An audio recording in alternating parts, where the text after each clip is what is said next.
December 25, 1982 sa Dan Lopez Haina, dakbayan sa Sugbo, usa ka anti-Marcos leader ang gidakop tunga-tunga sa iyang pakigbisog alang sa demokrasya atol sa martial law.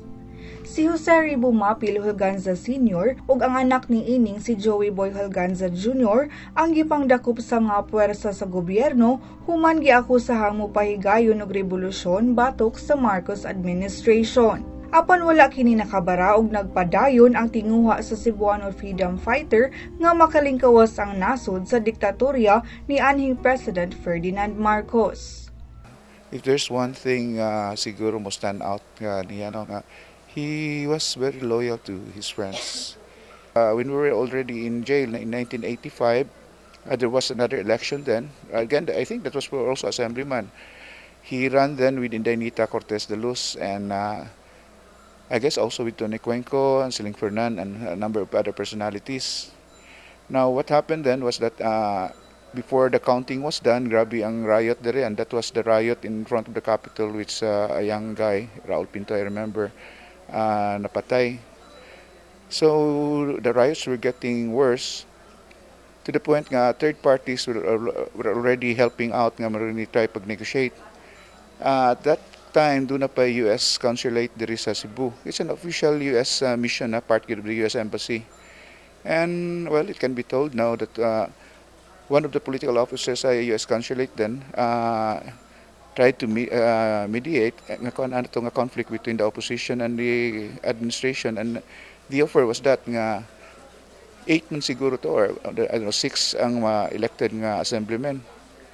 Ang kuan atong i-split again, or i-8 pa to, divide into 4 sa administration, 4 sa opposition ba to.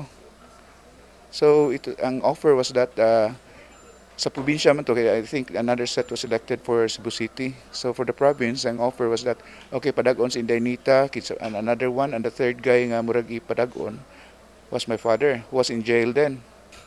Since there were several in the group, it was very tempting for my father to simply say yes, bakit, well, after all, we were in jail then. That would have meant instant freedom for us kung pa siya.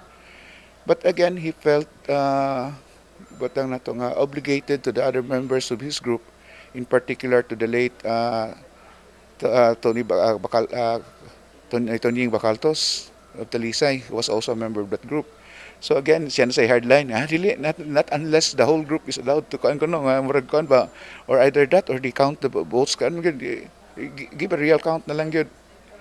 So again, he refused the chance, another chance to hold office just because of another friend aside he could not abandon because he felt he again is obligated to his other teammates. So what happened was that the whole offer was cancelled, and the only one who was allowed, or if we use the term allowed to it, or they cannot really, di na nila ma-justify nga pildihon ba, was Indaynita. So that's the Indaynita nila usa ka assemblyman. Well, after EDSA, si Nitonying Bacaltos went on to become the first elected congressman sa Talisay. Tungod sa iyang mga kontribusyon, gipasidunggan si Dodong sa mga award-giving bodies. Usa na niini ang West Laco City sa Texas sa Estados Unidos, ding giproklamar ang September 30 isip Ribomapil Holganza Day. Enero 25, tuig 2015, nagsubo ang Sugbo sa balita sa pagpanaw sa Sugboanong freedom fighter sa edad nga 79. You know, what happened to him was something that I've been dreading about for the past one. I always make it a point to check on him every time na siya sa balay gani, check if he's sleeping and ano sa. The thing that I was very worried about was that for him to have a stroke in his room and then para ma-discover na mo, which is the very thing that happened. Sometimes be careful of unsay imong gadlukan kay it might just happen gani. And which is in our case mo gid na-cancel sa among dad. So, you know, 79 years is a long time, but still life is short. And my dad was living at 79 as if he was siguro 49, murabag kuan. So, ang kana mo nga, I hope up to the very last moment that he was enjoying his life. Like everyone else, he has his ups and downs and his own problems and everything.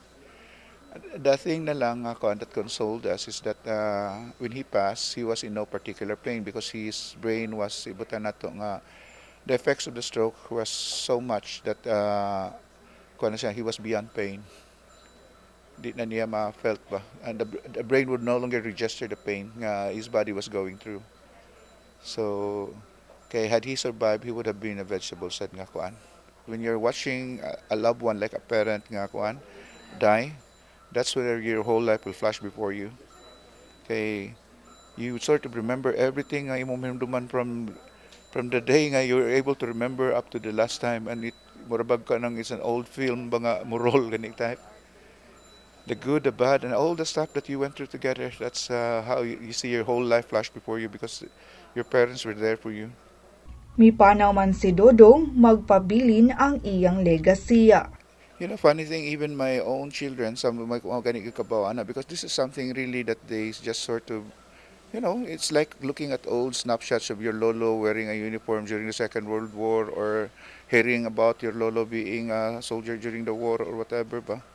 But you don't really get to know the story and everything because kami said those who are involved in it, you know, it's not all good, no? There's some bad things there that you like to shut out and then don't remember at all.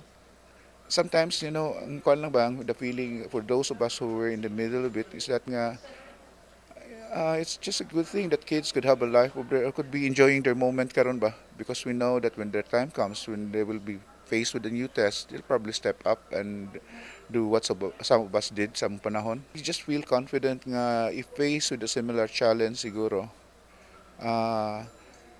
like every other generation siguro, they'll step up.